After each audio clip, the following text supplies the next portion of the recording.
You're listening to the Dan and Kody podcast, episode 31. We've got Ryan Condal on this week. He's a writer extraordinaire, full of experience and life lessons. He's going to tell us how to change the world.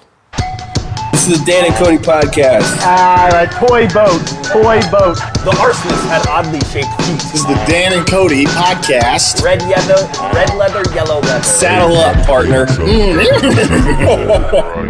Kody, it's episode 31, man. And what does that mean, buddy?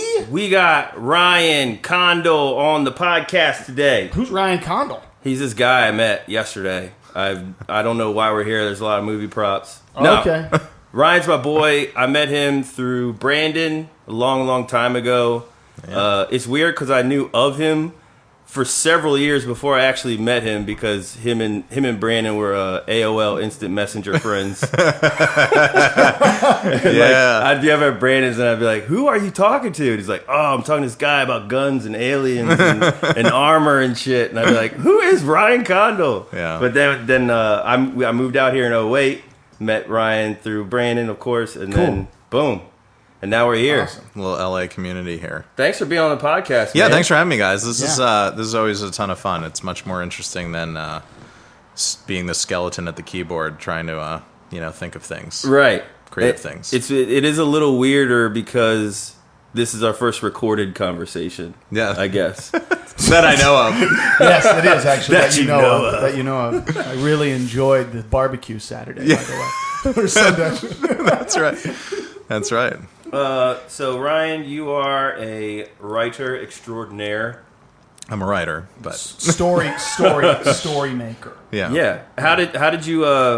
How'd you get into that biz, yo? What's the beginnings? I was always one of those weird kids who, when everybody else wanted to be, a fireman, an astronaut, I wanted to be a novelist when I was like 12. Really? Yeah. So did you journal like Doug Funny? I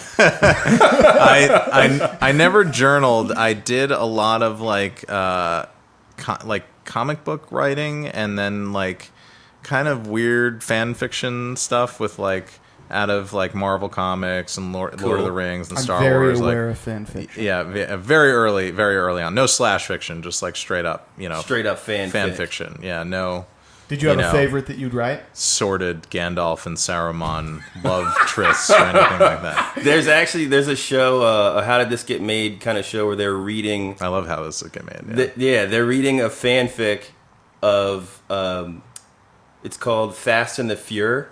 Okay. Someone has set Fast and the Furious in World War II, and they travel back in time to race and kill Hitler. That's actually kind of and that could be the first time where the barrier between fan fiction and actual fiction is crossed, because that could very easily be Fast and the Furious 12. Right. Oh yeah. It's got to be in the It's just a pipe. matter of time. Yeah. It's just a matter of Vin time. Diesel tells us that, Hitler killed his parents and he has to go back and right wrongs. He shows a picture of himself in Saving Private Ryan. That's right. And he's like, "This was me with my mom That's and really dad." that's really good. Oh shit! Yeah. Saving Private Ryan crossover. Caparzo. That's right. really good. Vin Caparzo, Dominic Toretto. Yeah. That's right. I work on the Universal a lot, so I can actually just walk over to Chris Morgan and pitch this tomorrow. Pitch it. I think Please do it. I So think it I'll works. save this. I'll see how it flies. Anything to meet Jason Mantzoukas, you can do. Let's do it. Okay. Cool. So Ryan, so you have recently you wrote Hercules. I did. Yes. As I always say, I wrote the very best Hercules movie released in 2014. Boom! Ooh. That's not a shot at anyone. I mean, there was only how many Hercules movies came out then? A lot. Wait, 2? Yeah. Yeah. Yeah. Poor guy. And then you're currently working. You're a writer on the Colony or a creator. Right? Yes. I co-created the show Colony on the USA Network with my partner on it, Carlton Hughes, who everybody will remember from The Adventures of Briscoe County Jr., creator of that show, and then this little show called Lost. The old Lost. Yeah. Dude, I just finished Colony. Fucking awesome. Oh, thanks. I really, really this is enjoyed a it. swearing podcast? Yeah. Oh, yeah. We can okay. curse. Cool. We can curse. I don't. Cool. Cody abstains. I curse for the both of us. Okay, good. Every podcast, Good. and he's like, Periodically. I love it, but you cuss. Yeah. Yeah. Well, Yeah. I actually Oh, yeah. stopped after we heard about Daniel's mom was just really upset. yeah, Daniel! Daniel, why are you cussing so much? It's not you. It's weird. It's like when you know your parents follow you on Twitter and suddenly you want to say something and then you're like, frozen. Exactly. This was my last anonymous outlet. This is it. Yeah. Now I'm back to MySpace because I know nobody checks that place. You got to work on your abs and angle photography. Yeah. With your profile and shit. Is that what they do on MySpace now? I think it's music now. Yeah. But back in the day, it was MySpace was just hacked. There was a huge MySpace hack, and I read it, and I thought it was an Onion article because I was like, "Oh, come on!" Like, hacking there was a MySpace? big like MySpace hack, and a bunch of people's personal information from Really? 15 years ago Really? was stolen. Oh, I wonder God. how much of that information they saved, because I can't yeah. get to my MySpace page from 2002. No, Before, And I'd love to see what 2002... what was on your mind? Yeah, right? I used to have they had like the little blog section. I don't and wanna you'd know. write like all kinds of... I'd always write weird, 2002 stuff. Yeah, exactly, comparisons to my love for bacon and women. Like comparing them, Yeah. little analysis. I don't want to remember anything about what I posted on MySpace. Ever. I never had a MySpace. All this stuff missed me. I mean, I'm so old that like Facebook was behind me because Facebook came out to all the college kids like after I left. So I'm so old that the technology that I had during college, my freshman year, I showed up and AOL Instant Messenger had finally become available to all internet users. Oh, right. So the little AIM beta thing that you could do, and it was amazing because now suddenly you could communicate to people without calling them on the landline phone, the little 4-digit extension that you had in your college dorm room. So that was sort of my exciting college days. So Facebook came out, and I was like, I don't know why anybody would want to do this. The away message was the first status update. Yeah, that's right. And it didn't limit you to 140 characters. It did not. You could put a book on there. I used to just fill it with like Rage Against the Machine lyrics and a lot. It was all music or like exactly what you were doing. Yeah. Peeing. Yeah. In the bathroom. Yeah. Class. And then eventually it upgraded, so you just had preset ones that you could just like let it know like what was going on. Yeah. Showering. Yeah. Having sex. Made sandwich. After sex. Yeah. Finishing sandwich. Yeah. Now cleaning up after sandwich. Oh, fuck AIM. What about ICQ? What was ICQ? I don't know what that is. ICQ was like the first instant messenger before AIM. Oh, wow. I vaguely remember that. You'd log in. ICQ was much more complicated to deal with. Yeah, I don't remember. I remember AOL because I was an AOL member, so I was behind their firewall, so you could message other AOL members, but that was all you could do. You could only message other people that had AOL accounts. You know the way like your iPhone discriminates against non-iPhone users by I'm a non-iPhone user. You're green. Okay, green guy. Really? You got a color? It all comes back to color. Yeah, blue is yes Apple product and green is bad The other devil. products. Yeah. That's terrible. The green Not Android interested jerks. in that at all. Yeah. So yeah. Sorry. I was just gonna ask. You got it. So then, how did you get? So what's your story from writing comic book fan fiction to moving into writing Hercules? So it was a very long road. I committed to it pretty early.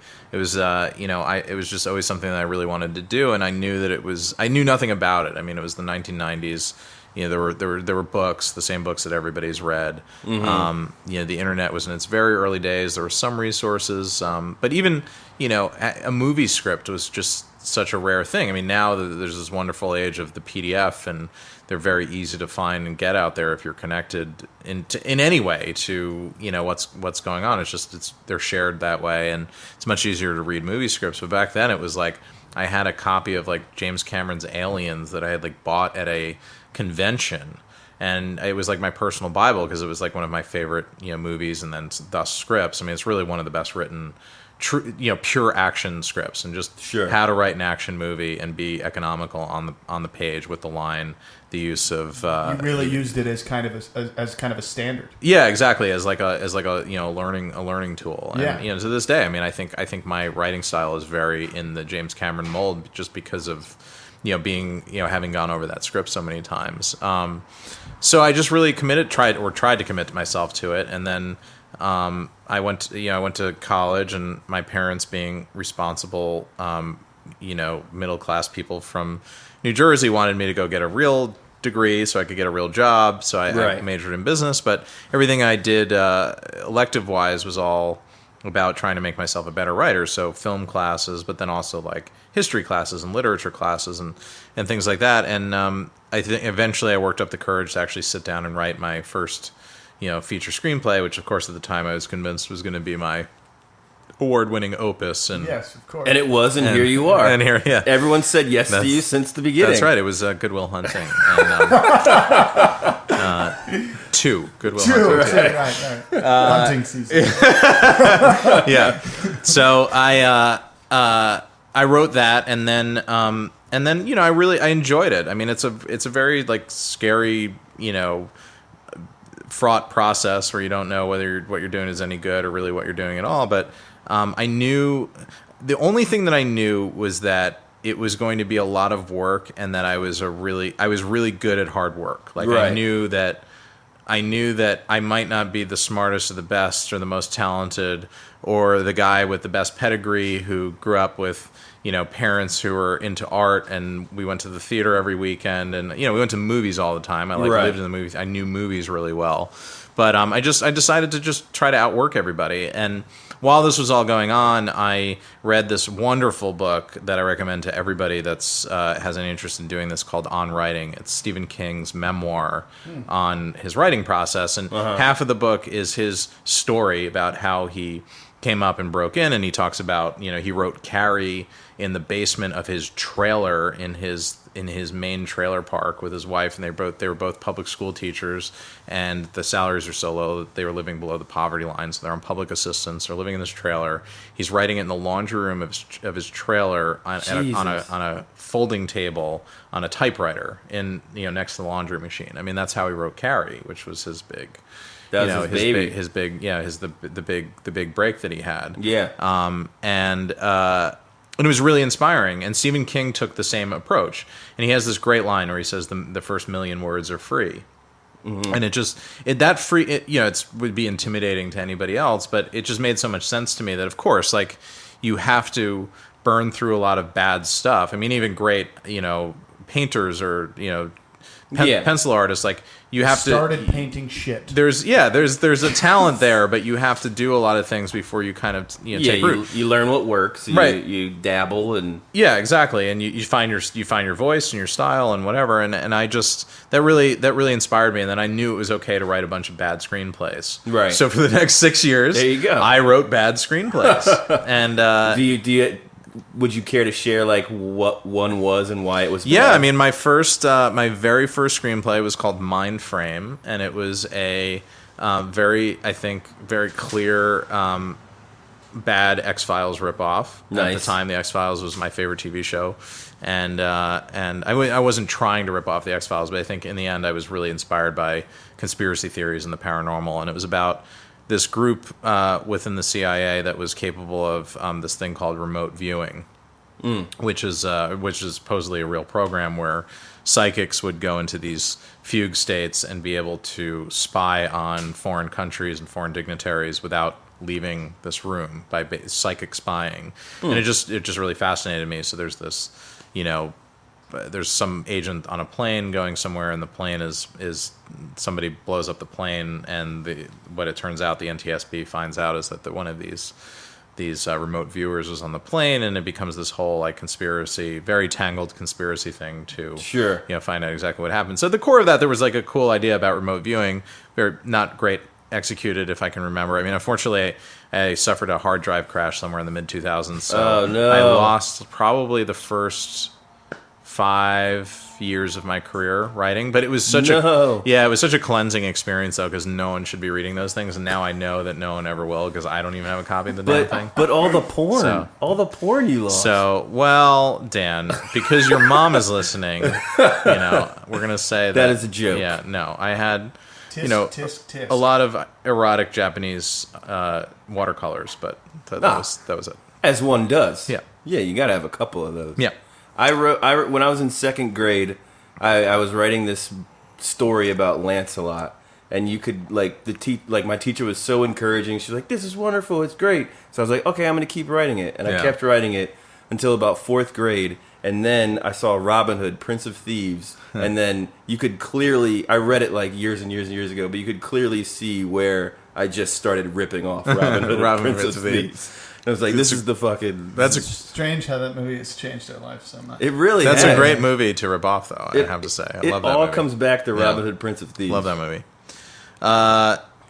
So I wrote screenplay after screenplay after screenplay, and a lot of people, I think, get bogged in, I'm writing this one screenplay and I want to keep rewriting it until it's perfect. And it's just your first thing is never going to be really any good. I mean, just to be perfectly blunt and frank. So I kind of knew that in the back of my head. So I would always write a script and basically try to have somebody read it, get their thoughts, like try to do a draft of it, and then I would put it down and go write the next one. So really within the first 5 years of my writing career, I probably wrote 6 or 7 scripts. And there was a period in there where I got very busy with work, and I probably didn't really write a screenplay for a year, and I got disillusioned. You go through all those things, but eventually it was just like, okay, I'm 26, and if I'm going to make a real play at this, I have to move to Los Angeles and try. I've got to at least try. Yeah. And were people encouraging of that, or were they like, I don't know, you got a long shot in hell? I would think of a backup plan. The real high pitch. You read that X-Files script. You ain't got a chance. Yeah. There was no. I think I was so. I didn't need.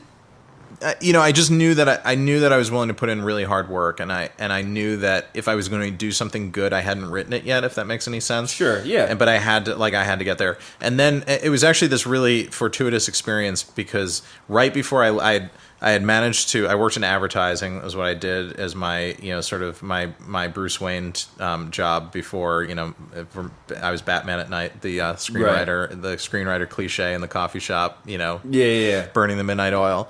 And but right before I left for LA, I had gotten a company to relocate me out here to do advertising work. So it was actually great because I didn't have to come out here and steam lattes at the Coffee Bean. Sure. And but right before I left, there was this competition, very prestigious writing competition for amateurs called the Nickel Fellowships in Screenwriting, which is run by the Academy. Oh wow, that's great. And I, before I left, I became a quarterfinalist in their screenwriting competition, and there were 5,000 to 6,000 entries every year, and it was so competitive that people every year would get management and agents just being a quarterfinalist.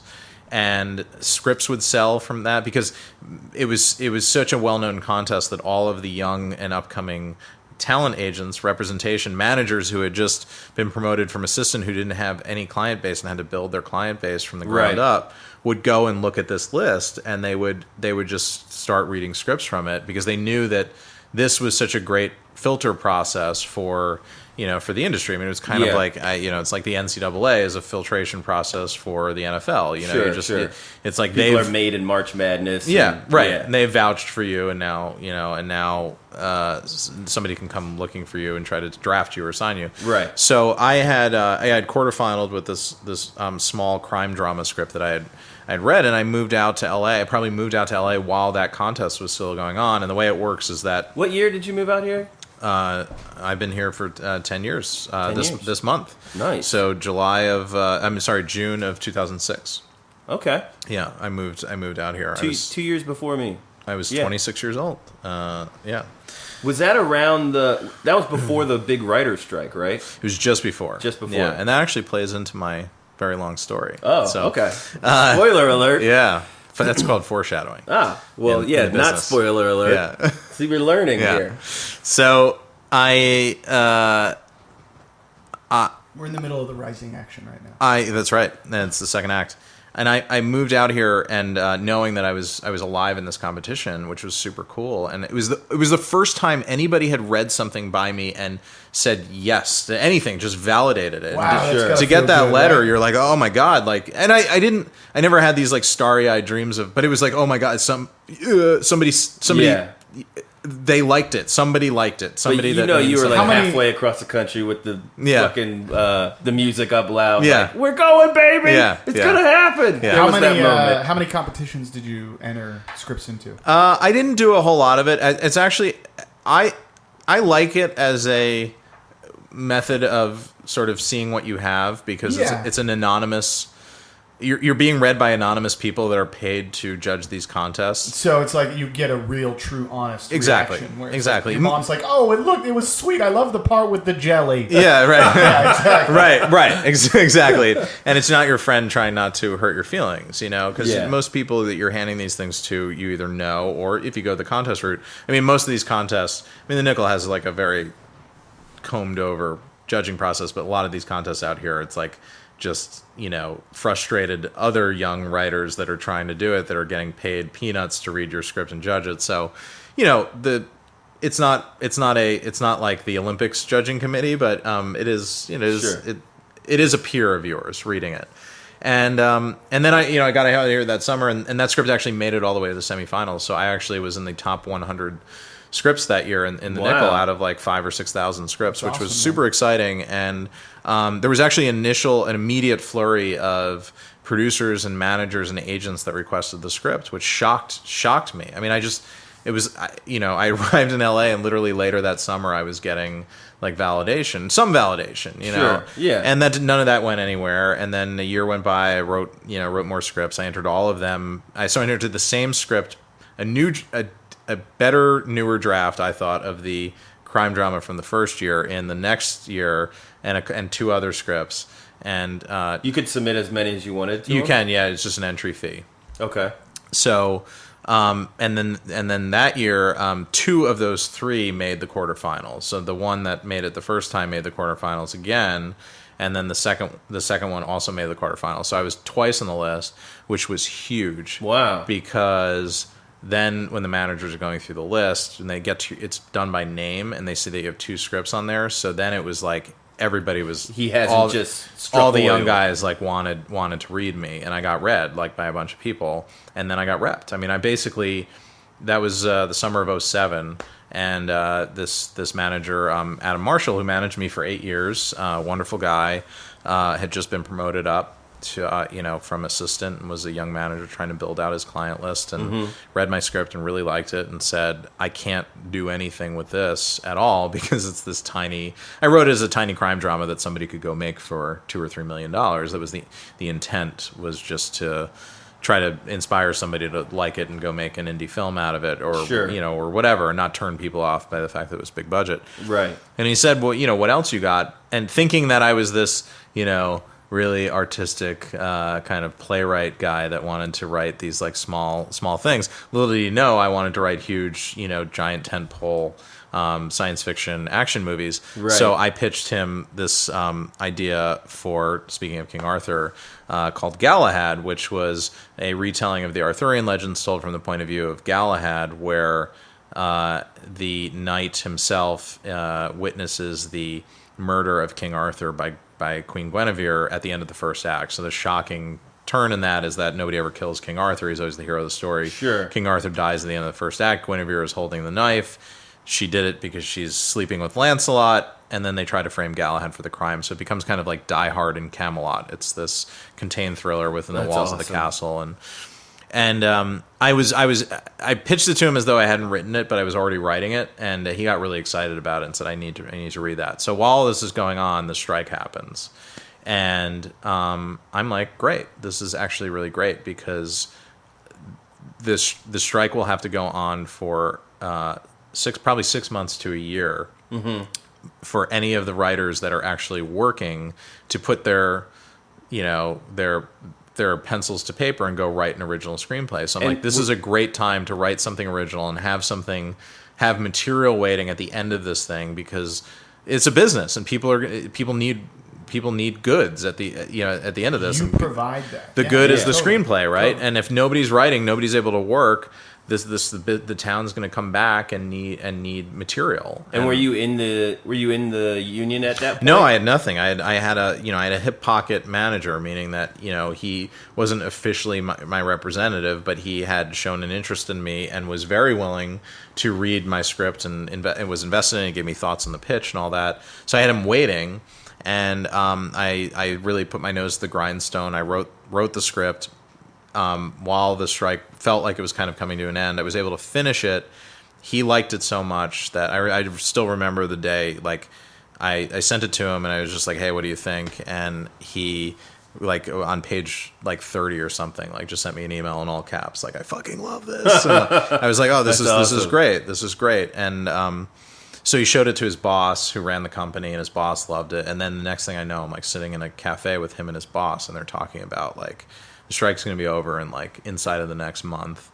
And he said that, basically the buyers are going to be like hungry, lions, and there's a pen with gazelles just, like, waiting to open, and, like, we're gonna be there. So I was able to actually even do a draft with them, execute this more senior manager's notes, and really get him invested in the script. And then, I mean, probably 2 weeks after that, the strike ended, and they took the script out. And I went from basically 8 years of frustration and I don't even know if this is really going to work out, and futility and whatever, to, over the course of on Friday, I signed with William Morris, the agency at the time, which was William Morris. And then on Monday, I got a call that this company wanted to buy my script, which was... So you're like, yeah, bitches. The most amazing thing. I just couldn't believe it. I didn't sleep that night. It was just such an amazing, rush of everything that you had worked for and the validation of all that. And sure. I watched Diner that night. I remember that great Barry Levinson movie, and I couldn't process, couldn't think. And then, they had set me up on a bunch of general meetings, which is what you do, and you go out and meet producers that had read and liked the script. But then the script sold, so I'm taking these meetings, and people are, like, congratulating me. And, it wasn't a huge competitive, big splashy sell to a big studio. It sold to this tiny little indie studio that went out of business a year later. Yeah. But it got me my break, and then that script became my calling card, and that was the thing that everybody really knew me for years. I mean, that got me the Hercules job. Galahad did, because awesome. They read that and they're like, "This guy can write a sword fight. Let's see what he can do with a club." Yeah. And then there we go. And did so? Is that the end game for a writer, just to get the script sold, or and then it's like, well, if they make it, they make it? Is that sort of where it ends, or is there more hopes to? Is there anything you do to, like, push it forward even from there? I mean, the working writer, screenwriter, film, TV writer has to work on assignment. I mean, you have to work for hire. Mm-hmm. There really is no. There maybe it was a world where you could just write original screenplays and just sell original screenplays, and that's how you can make your living. But now you have to really go out and sell yourself to the buyers, the studios that need. I need somebody to adapt this book, this comic book. I need somebody to rewrite this script that didn't work. Yeah. I need somebody to work on this TV show, whatever. So the difference between writing a spec script, meaning you wrote it on speculation, it was an original of your own, you're guessing that this thing would be of value to the market when you wrote it. Sure. And the work itself is that you're working for hire. Somebody's hiring you and bringing you in, and that means being a professional writer, and that means being able to understand the notes process and understand how to break a story and understand how to address, this is the issue with this script, can you go and fix it? Or to be able to read a script and it's a mess, we don't know what's wrong with it, come in and diagnose the problem. I mean, you're being treated as an expert, and they don't have all the answers, and they need you to come in and give them the answers. So I was not at all prepared for that world, but I was more prepared, I think, than many, because Galahad was like the 13th, I think, feature that I had written at that point. So I'd written so many. I had much more experience. Just You got your million in. yeah. My page count was in, and I was just much more comfortable doing that. And then, sure enough, Galahad sold, and then everybody needed writers to be hired on things. So I booked 2 jobs very quickly, studio jobs, one with Warner, one with this company called Spyglass, which became MGM later. So that was the Hercules job. Sure. And then it was off to the races. And you met Dwayne Johnson, right? I did. That's my fucking hero forever, man. What He's was it? great. What was it like meeting him? I know you told me before, but I was. It was awesome. I mean, he's larger than life, and I still to this day I think that I saw him at the premiere of the movie, and as you know, I didn't do any of the set work or anything.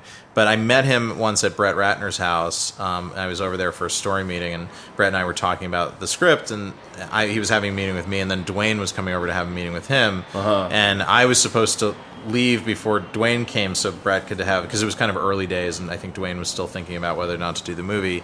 So I was leaving the house and then going down the stairs as Dwayne was coming up the stairs, and he's got this producer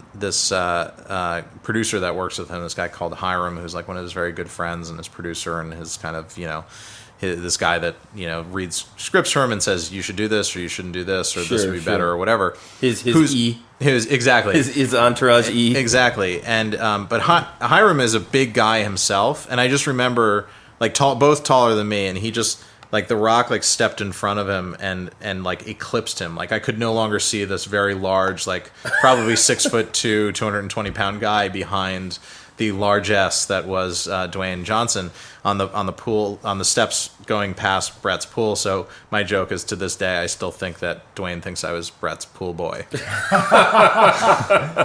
which is fine. Really, it's fine. That's a really good job in this economy, I think. So. So that was fun, and then I got to shake hands with him again at the premiere, and he's great. He's the guy that he's the movie star that all movie stars should aspire to be, not just in his success, but in the way that he interacts with and treats other people. I mean, he's the guy that when he works on a movie, he knows the name of every crew member, from the guy handing out cans from the audio cart to the AD up to the director, and will look you in the eye and shake your hand and thank you for working on the movie. He's truly a gentleman's gentleman. He is who he presents himself, and deserves all. He's the hardest. I've never seen anything quite like the routine that he went through just to get huge for Hercules. And It's so funny you say that, because I was reading an article on ESPN, and they were this guy had decided that he wanted to take on he wanted to be The Rock for a month. He wanted to go through the rigmarole of what he has to go through. And The Rock eats 5,600 calories a day. Yeah. And he burns 3,400 of the calories of those working out. He eats 11 meals, heavy in fish. Jesus Christ. Something he spends 2.5 hours just chewing every day? Yeah, I mean, that's something like that. He's eating. And it's all cod. If he was to sit down, it'd be 2.5 hours. The Rock's eating right now. Yeah, exactly. That's right. Those are the odds. Yes, he is eating right now. So it's a crazy number. Yeah, I heard he eats a half ton of cod every year.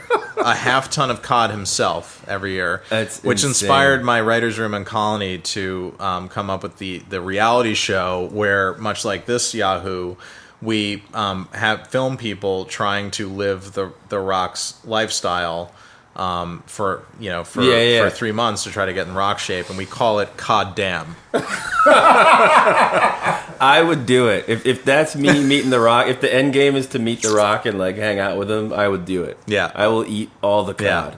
Yeah, he's great. So and you think you'll work with him more closely on Rampage? I hope so. Yeah, I mean the project's been super fun. Our work is done for now on that, and they're putting the movie together, and they're supposed to try to get it going later this year, or maybe top of next year. But it's really exciting. He definitely wants to do it. He's really passionate about the movie and the property, and he's really into anti-poaching concerns, and there's some of that DNA has kind of what Dwayne really wanted out of the experience has made its way kind of into the movie, and we're really excited about it. I got to work on that with Carlton, who's my partner on Colony, and has been a tremendous mentor and everything to me. So that's awesome. It's fun, and I think it's exactly what fans want from a Dwayne Johnson movie. Yeah, yeah. We want this. Yeah, shoot 'em you up. want it. You want it. Dan. I want it. Yeah, I need this. Yeah. I love me some Dwayne. Go get that, Rock. He is like a Yeah. father figure to me. yeah. I love him. Did he? He's like a father. I feel like met him. He's never been to my birthdays. I got a cardboard cutout of him in my bedroom, and I kiss him goodnight. Dude, I watch his Instagram videos, and I'm like immediately inspired by he is an inspiration. He's incredible. His cheat meals, his work ethic. I mean, like, what other WWE, WWF wrestlers do you know who have been as successful as him? He's it. The Iron Sheik. I will say, Iron Sheik's Twitter is fucking amazing. Yeah, it really do you is. follow him? Oh my god, you gotta follow Iron Sheik. I'll sign up here in a couple minutes. Please do it. Okay. Please do it. Iron Sheik, huh? All right. So with Rampage in mind, you heard about this Harambee silverback gorilla, right? Yeah, in Cincinnati. Yes, Yeah, I've heard terrible. about it. It's all over the news. It's all over the news. You're a new parent. I'm gonna be a new parent. Yeah. Do you have any opinion on, like, if you have to be like, okay, it's someone's fault? Whose fault is it? It's definitely the parents' fault. It's the parents' fault. It's definitely the parents' fault. However, I also, being a rational human being, I also realized that they had to also kill the gorilla because a toddler had fallen into the pen, and unlike the movies, we don't have magical tranquilizer darts that instantly knock out large animals. What happens is you shoot the thing with the tranquilizer, it gets very upset, it tears the toddler in half. It chews little Billy's head off. Then it falls asleep. So I feel very bad for the gorilla. It was not the gorilla's fault. We don't really know what would have happened, but they did what I think they had to do to save the child's life. It's not the kid's fault. It's the bad parents' fault. Yeah. I agree. And I was driving here, like, thinking of, like, what kind of spin I could put on this. But the person I feel the most bad for, Kody, is the shooter. Like, this is like your Jurassic Park, Chris Pratt, like, Muldoon guy who comes to the zoo every day and never has to kill anything. Yeah. And that's part of being a zookeeper. Yeah, but he's like, he's probably watching cartoons in his office, and he gets the call like, Jim Swanson, you're gonna need to shoot Harambee in the face, and murder him. Well, like, what if you got that call and you're like the animal? If you're a zookeeper, you love animals. Hopefully, it's not a zookeeper. Hopefully, they have a guy that they pay to do that. He's basically the executioner of the zoo. Like, they have to put down other animals because they get sick and they get old and they die. Yeah. So it's like, oh, well, we can't use a regular vet. Let's bring in the executioner. But you don't have I'd watch to, that movie. Yeah. Like, exactly. I heard there was a story that the kid was in Harambee's lap and he gets sniped. Yeah. It's like... Yeah. That's it's a horrible... SEAL Team 6 comes in. Yeah. Take out the hairy one. That's right, yeah. Oh, can't believe that shit, man. Yeah. Yeah, it's a terrible story, I think, from top to bottom. But, thank goodness the human person, the helpless human person. I couldn't help. I watched the video just of it in the pen, and couldn't help having that very visceral parental response to thinking about my child in there. And it's horrible. He just swoops in, and it's like with no force at all, like just like yanks that kid down the river. Yeah, there's no other choice. You got to put down the gorilla. Yeah. It really is. Somewhere in the world, Sigourney Weaver is crying. That's what we've learned. But we move on. And then she's a little misty. And then you sell his hands. What are we gonna do here, boys? We're gonna kill that gorilla. and sell his hands. That's very terrible, good. Terrible. That was pretty good, actually. I approve. Oh my is God, that what is that? Medicine Man? Is it? Oh, was Gorillas a mist? Oh, that's not. He's not Gorillas. No, it was Medicine Man. Yeah. You're right. And I'm mixing up Medicine Man. And I've never seen Medicine Man, Yeah. and I think I own it, but I knew You that. should check it out. It's a real good one. What? I found the cure to cancer, and now I've lost it. Oh my And I love that ponytail, right? Yeah. It's majestic. Oh, Yeah. it is. Oh man. So I have one other question with the writing piece here, and then Yeah. I'll let. Can I this guy swig some? dive into here. Do it. Yeah. Some of this Hit it. wonderful. Sorry. That's the scotch there. The little guy is the scotch. For those of you listening at home, we're sipping very delicious whiskey and scotch. But I'm Yeah. scared of the scotch. Don't be scared of the Tasty. scotch. There is scotch in this. It's a little plug for High West. High West. Little distiller out of Utah. Amazing whiskey. But that is a blend of rye, bourbon, and scotch. So it's, really? it's 3 different whiskeys in there, and it's lovely. So I got it all. The Golden Hues. Yeah, hit it, man. So Brought to you by High West. So I'm going to ask you a question about your process. 'Cause Yeah. Now, this is kind of like I'm interested in this stuff, so I find it very interesting. When you're writing, and before you dive into something, do you outline everything?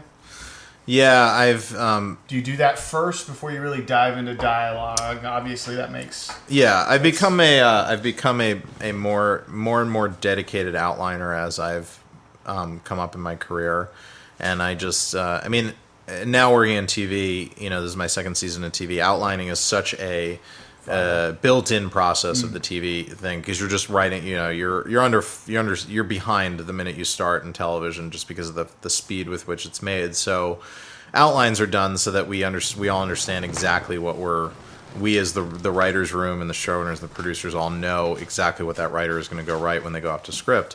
And for our show, Colony, outlines are often 30 pages for a 50 to 52 page script. So it's very, very detailed with slug lines, locations and things like that. But the beauty thing of that is, on the other side of it, when you have that outline and it's fully baked and nice and ready to go, writing the scripts is actually a very pleasurable process, because you don't find yourself in the dark forest of not knowing what's coming next or anything. And I hate that. I mean, that's the outline process. It's breaking the story and getting your arms around it and figuring out what. But when you're thinking about the story at that 10,000 foot level, it frees you from having to figure out every little beat that happens in the scene work. And it's a way to see the story holistically without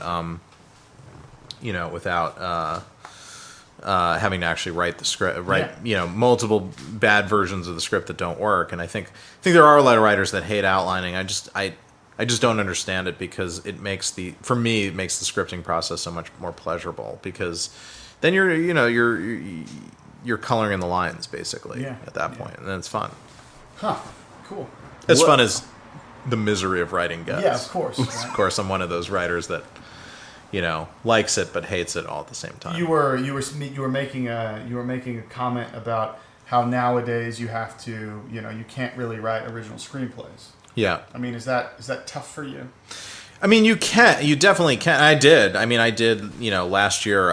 Actually it wasn't an original, because I adapted a graphic novel, but the graphic novel wasn't set up. So I, on spec, went and optioned this graphic novel called Infinite Horizon. I really liked it, so I optioned it from the creators, and I wrote a screenplay based on it, and then we actually managed to sell that to Warner Brothers. So that was super exciting. So that would be considered an original, even though it's not really, just because Warner wasn't saying, oh, we have this comic book and we need you to write it, come in and do it for hire. I went out and tried to convince them that, yes, this should be a movie. So I still love that stuff. I mean, it's really important. Colony was completely original to start, and when Carlton and I sold that, so I had the idea. We had worked on this other pilot together at NBC that we made but didn't end up going to series, and I really enjoyed working with him. And I had this other idea for a postmodern military occupation invasion that happens to be alien in nature, or in origin, and pitched it to him and had it set here in LA, and he really liked it, and we developed the idea together, and then took it out and basically sold the original idea. So that's a big part of the business. The point that I was making is you can't bank your career or your year on selling original material. It's not really a viable. Yeah. Even the very top best writers. I mean, the guys that have incredible years, but it's just you can't. You need to go out and write other people's stuff. Yeah. Sure. So do you feel? Oh, sorry. No, I was just gonna say, how did you meet Carlton? Was that like Yeah, we got hooked up through our agents. So I had 4 years ago, I made a switch at agent, and actually had kind of done. I started at William Morris, and then I followed my agent. He moved around a bunch of times. I followed him, and then I got a little tired of that, so I broke ways, and then ended up signing with William Morris Endeavor. So I actually ended up back at William Morris and doing new different agents. So that happened 4 years ago, but.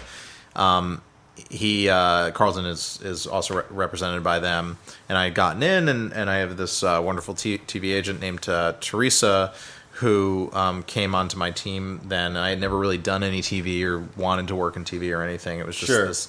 I liked TV a lot. It was just this other thing that I thought I had to learn, and I thought I was just starting to figure out the movie thing 5 years into my career. Right. And she convinced me to take a bunch of meetings, and then one of them was with Carlton, and he had a supernatural horror western that he wanted to adapt that was a comic book. And I was like, this is everything 13-year-old Ryan ever wanted out of life. And I said, yeah, I loved it. And I did it. And we got to make it. It was the first thing I ever got to make, and it was super fun. And we made it in Santa Fe, and I got to live like a cowboy for 2 months out there. I bought cowboy boots and That's a lot awesome. of flannel and all that. And walked around the desert and didn't have a cell signal for basically 8 weeks on set out there, and picked up dipping and all that. I shot my first gorilla. No. So you Muldooned it. Yeah, that's called the Santa Fe mountain gorillas. They're very rare, very rare. Yeah, Well, that's why you want to shoot. Well, They're now even rarer. I didn't shoot a gorilla, and it was a big blast. But yeah, that was how we met, and we just kind of hit it off right away. I came in, I saw this thing had kind of this irreverent tone to it, and I pitched it as like a Tarantino kind of take on, basically on a horror supernatural western that involved zombies, and he really sparked to it and liked it, and we just really hit it off. I mean, Sure. Sometimes you just meet somebody that you have real creative flow with, and that was Carlton. We've been working together for 4 years now. So it makes it awesome, man. easier to write with a partner. Oh, totally, yeah. I mean, that was amazing. I mean, the freedom of working with a writer producer that gets the process and understands what it's like to sit behind the keyboard at a blank page. I mean, it's just so freeing, and like you never feel like you have to have all the answers, because you truly do not, and that's such a nice thing. And then you can do the what about, I don't know what this is, but what about this, what about this, what about this, and then you kind of get there, instead of the typical process, which is you're working with creative people that don't necessarily have the story gene or don't understand the scene level, work level of writing screenplays, and then it can be a little tougher. But there are non-writing producers out there that are truly great at their job. It's a rare combination of skill sets. And with Colony, to write with a co-creator, co-writer, do you have to start out like, okay, we're gonna start here and we got to get here? Yeah. And like I noticed on some of the episodes, like this one's written by Ryan, this one's written by Carlton, or yeah. So like, are you in there like? Are you both writing them, or do you check back and forth? Like how does that interaction work? Are you just like, okay, you do that, and then but we're gonna be here for mine, and then, or we work in a writer's room, so you basically go into a room of between 5 and 7, 8 people, and they're all writers, and what you do is you break story together. So you break the season arc, as this is the flow of the whole season, and then into like 3 episodes. This is the first 3 episodes kind of go through this kind of story arc with the beginning, middle, and end, and then you get more and more refined until you're breaking individual episodes. But then you're sitting there in the room, and we use index cards, and each scene, each dramatic beat goes on a card, and we break out, this is exactly what happens in these character runs, and then we flow them into act structure in the episode. So by the time a writer goes to outline, you've experienced this all together, collectively as a room. One writer then, okay, script 4 is yours, Dan. You go off and outline that while we're now moving the story forward. So everybody is constantly aware of all what the beats of the story and the world is. Sure. But then individually, like, you will come up to write a script every 3 or 4 times, 5 times, however many writers there are in the room. So I do a lot of writing on the show, and I end up doing rewriting and things like that, just because it's always, TV is always kind of in the voice of the showrunner and the creator, and that ends up being kind of my thing. But yeah, individuals, write their scripts, they get credit for it, and then you're constantly trying to weave it into this whole picture. TV now is too serialized and complicated to do. Yeah. The old method, which there were a lot of shows on back in the day, 24 episodes, Rockford is going out to solve a case today, and He's done. Script 3 doesn't really matter to script 6 what happens in script 3. Like, it's just a different case. Right. And the character doesn't really change or evolve or move the way they do now in most storytelling, other than the big broadcast shows that are still 22 to 24 episodes. So so ours is incredibly serialized, so everybody's always aware of what's going on from beat to beat. Can you say if you're getting more episodes for season 2? We are, yeah. We're 13 episodes this year, so Nice. we have 3 more than last year. Boom. Which is taxing, Yeah. but good. I think it's good for the creative. It just lets the story breathe a little bit more. It gives you a little bit more time to just have kind of character scenes that don't necessarily immediately advance the narrative forward. Sure. That can kind of live out of the world and give you a moment to breathe within the storyline. Nice. Yeah. You want to play a game? Man, I love games. I love games. I love games too, guys. So I created this game that I was telling you about at the barbecue. Yeah. Ryan is a big '90s metal fan. So Yeah. in my weird mind, I created a game called Metal or Movie, and basically, what we're gonna do, since I know the answers, you're gonna play against Kody, Okay. and I'm terrible at games, by the way. But You're finished terrible. over there. but I'm incredibly competitive, and I'm willing to do anything to win. you'd be surprised at how Good much. to know. You'd be surprised at how much a metal lyric sounds like a movie quote from a sci-fi film. So I don't know. It might be hard. It might be easy, but we'll see. So I'm gonna read a quote. You're gonna tell me if it's metal or a movie. Got it. Got it? Yeah. Okay. We looked at the top 100 sci-fi movie quotes and top 100 heavy metal song lyrics. Okay. Okay. Okay. That's for the dummies out there. We got it. We get it here, right? Oh, I got it. You got it? I got this. Yeah. I was a huge metal fan. Okay. We'll start. We'll start. Mudvayne. That explains your mullet. Thank Cody. you. Thank you. Oh, you can't see this. I'm growing it. I'm trying to get it tighter. I want Yeah. a tighter mullet. All right, your quote, Ryan, and I'm gonna try to read these as I'm your only true friend now. Metal or movie? I think that's metal. Ding, ding, ding. Metallica. Yeah. Sad but true. Yeah, that's right. Come Yep. on, I'm your only true friend. That's got to be a story about a man and his robot. Yeah, that's right. And you get bonus points. true friend now. Yeah. You get bonus points Sad if you but can true. say you can say the song or film. All right. Dun dun dun dun dun dun dun dun dun. All right, All right, Kody. Dan. Metal or movie? Yeah. We have done the impossible, and that makes us mighty. We've done the impossible, and that makes us mighty. Huh. I mean, God, it sounds so epic. It's got to be a movie. Ding, ding, ding. Yeah. You know what movie? We have done something. We have done the impossible, and that makes us What was mighty. that movie with Tim Robbins and the hula hoop? I don't think that's the movie, dude. No. Oh, okay. It's sci-fi. It's all What is sci-fi. it? What is it? Firefly. Firefly. Okay. Yeah. Is that a movie? Yeah. Firefly wasn't a movie. Firefly. TV show. It was a TV show, and then they made it. Well, Serenity was the movie. Serenity was a movie. Maybe that was Shit. the movie. Maybe. Maybe Serenity. Maybe it's Serenity. Hopefully. Hopefully. This game is Or this fail-proof. is some jacked Serenity up is the game. name of the ship. Okay. I believe it was a Firefly class vessel. Yes, it was. Yeah. Yes, it was. So it's like if the original Star Trek was called Galaxy Class. It's weird. Galaxy. I think Ryan's going to win Galaxy. this. Ryan's winning this. Okay.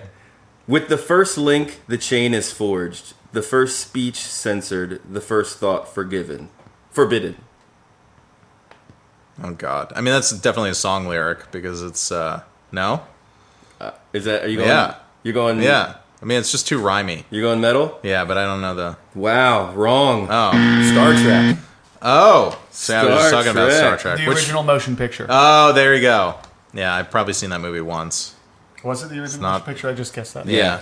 I'm a big Wrath of Khan guy. You quote Wrath of Khan to me, and I will.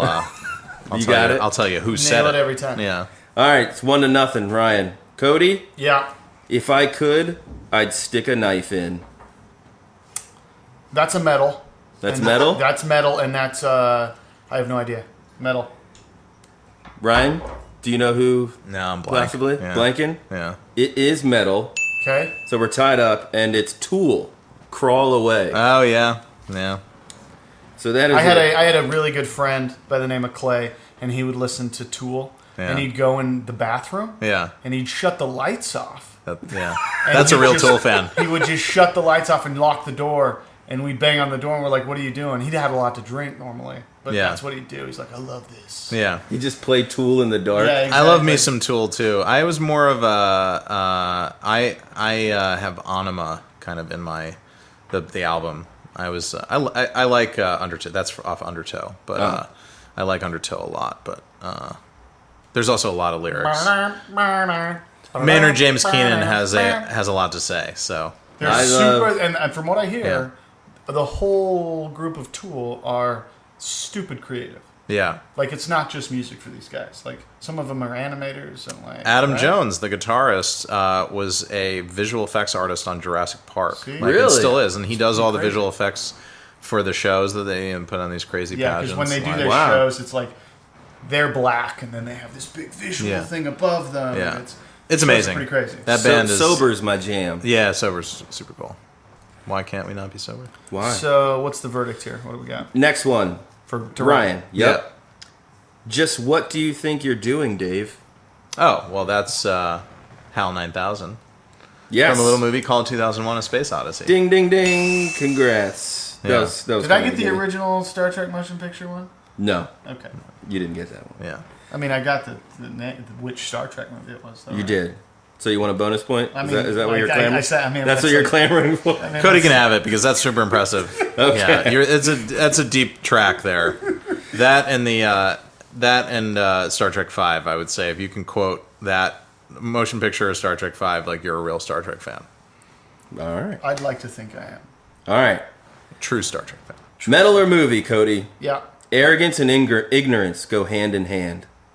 I'm gonna go metal. You're right. Arrogance and ignorance go hand in hand. I don't know. I couldn't tell you. Rage Against the Machine. No. Oh, Metallica. oh, that's Holier yes. than thou. Yeah, right. But Kody, you got it right for metal. All right, what do we got? What's the score here, amigo? It is 2.5 because of the bonus point Yeah. to 2. Yeah. Okay. Cody. Okay. All right. All right, Ryan. Yeah. I'm scared. It's that rat circus out there. I'm beginning to enjoy it. Metal or movie?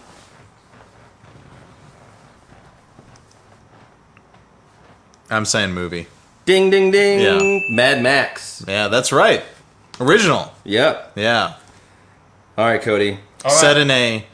Said in either a very thick Australian accent or the lesser known and very weird dubbed American English version of Mad Max. Yeah, That- that's something to behold. The Australian was so Australian in the original Mad Max, like the little couldn't indie film, understand it? that they thought you couldn't understand it, so they dubbed English-speaking actors Is that with why it's so weird? American English. Yeah, but there you can see there is the version where you can see like the Australian. true deep Aussie version. Yeah. I couldn't very weird. I couldn't get through the original Mad Max. It's tough, but Road Warrior is like seriously one of the greatest genre movies ever made, and definitely I mean, it's one of those rare sequels that is like leaps beyond the original. I love. Is that the one with Tina Turner? No, that's that's- beyond. That's beyond yeah, Thunderdome. that's Beyond man. Thunderdome. Yeah, Master Blaster and all that. Is the sequel the one with the little kid? Yeah, The- Road Warrior is the one with. I've seen that one, with then. the feral kid. I forget his name, and then He throws that like boomerang thing around. That was Tobey Maguire. What? Yeah, that's right. Good little piece of movie trivia. That's right. The Humongous though, the guy with the Jason hockey mask, Yeah. the giant gladiator dude. That was that movie. Okay. Yeah, Road Warrior is freaking awesome. All right, Kody. It'll be dark soon, and they mostly come at night. Oh god damn it! Metal or movie? Movie. Yes. And it'll be dark soon, and they mostly go. It's some kind of vampire movie. There. Sci-fi movie. Oh, wait. No, it's aliens? Yeah. Ding, ding, ding. We'll give it to you. Do you know who said it? It was the little girl. Yeah. Do you know her name? I just watched this movie 2 weeks ago. Do you know the actor's name? I think it's Newt, right? It's Newt, played by Carrie Henn. Wow. Boom. How's that? Is that a 10-point bonus? Get him a half yeah, point. Cody's- For that. Get him a half. He's getting point. the bonus. He gets Yeah. a half point. Beat it. Okay. Ryan, Yeah. they don't advertise for killers in the newspaper. Oh, Metal or movie? that's a movie. That is a movie. And sci-fi? Yeah. Advertise for killers in the. Oh, Blade Runner. Ding, ding, ding. But from the bad voiceover version of Blade Runner. I don't even know that. Yeah, that's that. See, I don't. I'm a That Blade. was the Asian guy. No. That's Harrison Ford's voiceover from the movie. Oh, really? They I don't think so, yeah. advertise Okay. for killers in the newspaper. Yeah, because it sounds like bad 40s voiceover. So I'm a Blade Runner purist. I do not watch with the voiceover on, which was a studio note that they forced Ridley Scott to put in, and then famously in 1991 or 2, there was like a revival screening of Blade Runner here in LA, and they had the studio, which it didn't, it was a kind of commercial dud at the time. There were fans, but it was like a cult following kind of thing.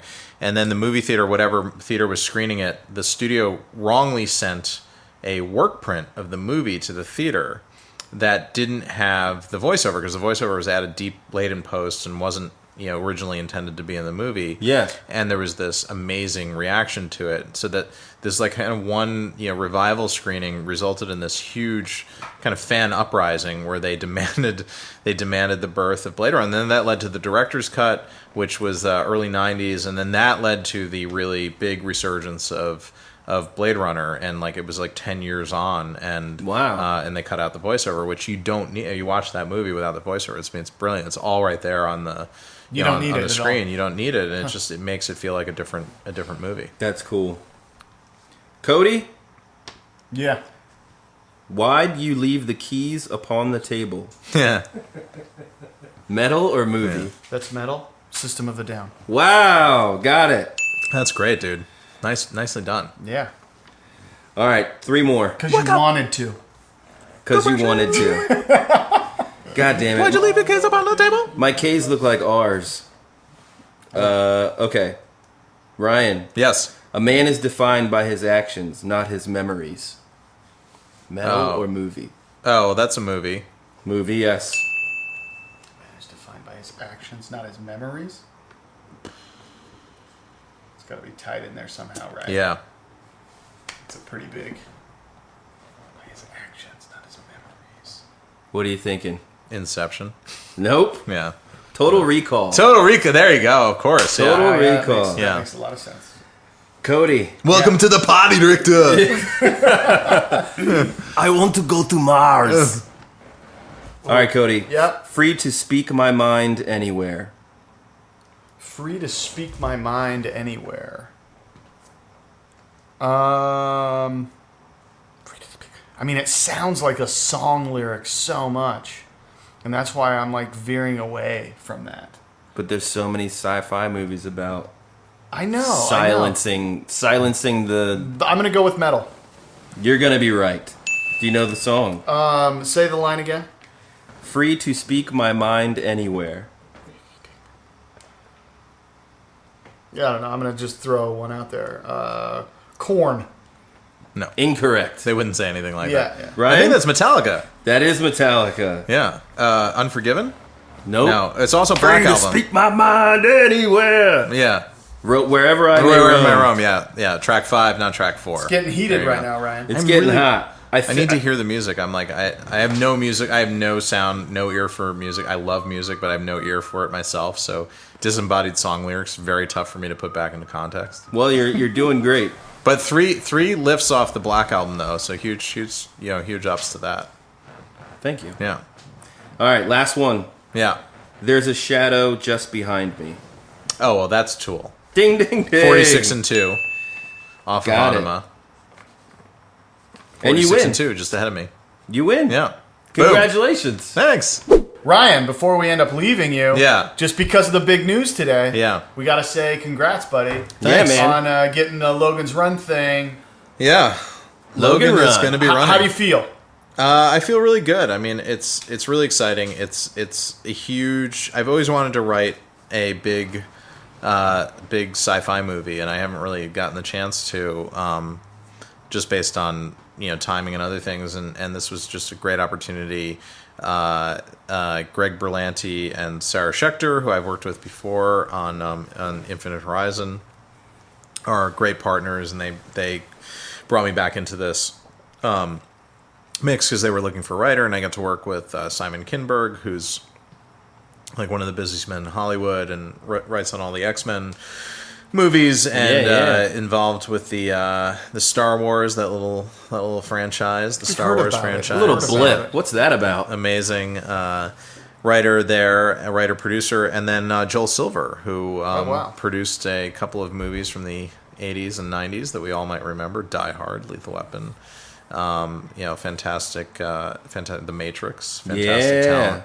So it's a great group, and Warner is, still think the best movie studio for this kind of big adult kind of gritty science fiction genre filmmaking, and I'm just thrilled. I'm thrilled to do it, and as soon as I have a little more of a stranglehold around Colony, I will move on to Logan's Run. Nice, man. Yeah. If it's anything like Colony, it's going to be awesome. Thanks, man. You Well, gotta- I hope, I mean, I know you can't talk about it from a creative standpoint or Yeah. anything like that, but I hope you keep the sexual feel of Logan's Run what it was. 'Cause, Okay. I mean, these women, keep Dan, it sexy. Were Dan, they hot? dude, these women were basically running around in just like paper tops. Dude, Jenny's out of town this whole week, So, no, I'm seriously. going home. I'm watching Logan's Run. It's do amazing. Do I It's need my amazing. lotion? Yeah, Do I need you my lotion? Yeah, you need bottles of lotion. and I love that. I love This podcast is taking a turn. Exactly. It And always does. What I loved about Logan's Run was the innocence of like the child, right? And then you have this it's so I don't know. It's like this innocence of a child and like this self-discovery, and it's just it was so simple for its time, but it was so advanced, right? And it makes me think of like when you watch the original, it's this. It's so funny because the sets are like these clean walls, and there's not a lot of buttons, and there's not a lot of complexity to the world they're living because everything's so taken care of Yeah. for everybody. Right. So it's just like, well, we just go to room 1, room 2, and then they, as you walk out and you get out into the real world, things become more complex and they're more, Right. From a visual standpoint. So, Right. I do look forward to kind of seeing how you guys are able to turn that into a modern day creation, a more contemporary look. I think it'll be. I think it'll be amazing. There were a lot of holes in the original Logan's Run. Yes. So, I mean, a lot of holes, but it's so much fun to just go through it and watch that. Yeah, I'm pumped, man. it's a really charming movie. I mean, I remember I grew up with it because it was on TV a lot as a kid, and it's one of those movies that when you're 11 years old and surfing through the channels, you should not be watching Logan's Run for a lot of reasons. Yeah. But because of that, Well, the Now, women. pure sexual. The Yeah. sexual. No, women. seriously, like Yeah, they well, it's call vi- up it's- women. it's super on his violent. little phone. He calls up women. Woman comes to your peers. You ready to just bang it out? What? Yeah, for real. Yeah. Yes. It's amazing. Yeah, it's very And how is that? Like, you watched this movie as a kid, and now you're here, and it's Yeah. like, I'm gonna work on this thing. it's super weird. I mean, it's definitely a surreal experience to do that. I mean, this is really my first, I've worked on quote unquote titles before, but this is definitely the biggest, kind of well-known franchise that I've ever gotten involved with. And, with great power comes great responsibility, of course. So it's a little intimidating, but no, it's super exciting. I mean, it's a cool movie. Everybody kind of, whether you've seen the movie or not, everybody knows Logan's Run. You're basically, you live until 30 and then the state euthanizes you, and some people go on the run, and they kind of know that inherently, that concept, whether they've seen the movie or not. And that's just, there's something really compelling about it. And really I think there's a lot of modern themes that we deal with today with the healthcare system and our obsession with vanity and youth that kind of fold into this world. I'm really excited to get into it. It's so awesome, man. Have Logan's Run purists started tweeting you yet, saying like, "Don't fuck this up, Ryan"? Yeah, they're unfortunately they're all dead at 30. So. Sweet. Because they really commit.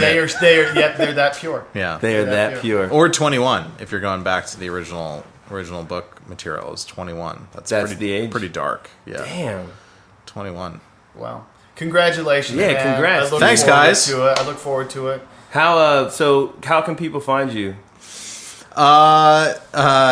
You want to put your Twitter out there? Yeah. You want to put your address, your home address? Yeah, that's Home address? How can people figure where you are? Hopefully they can't find me. There was a guy that tweeted me last week, and I was having a bad day, and he tweeted me, "Can you tell me how I can get where you are?" And I almost replied to him, "I use Google Maps," but I refrained. Nice. I gave the young gentleman a serious answer. No, I'm at Wrath of Condal. At Wrath of Condal. Good Star Trek reference. One. I like it. I don't do Facebook or anything else like that. But I'm on the Twitters. No Cool. Instagram. That's it. Twitter. Come find me on Twitter. Twitter's it, man. Well, thanks for coming on the podcast, And man. watch Colony. Watch Colony. Coming on back USA. to USA 2017. Stay tuned. Hell yeah. Get ready to see all those hunks fight it out. Yeah. I don't think that's the show. Thanks for listening to the Dan and Kody podcast. Remember to like our Facebook page, subscribe to our YouTube page. We're now on iTunes, and you can bookmark our website, the Dan and Kody podcast.simplecast.fm. Subscribe, bitch!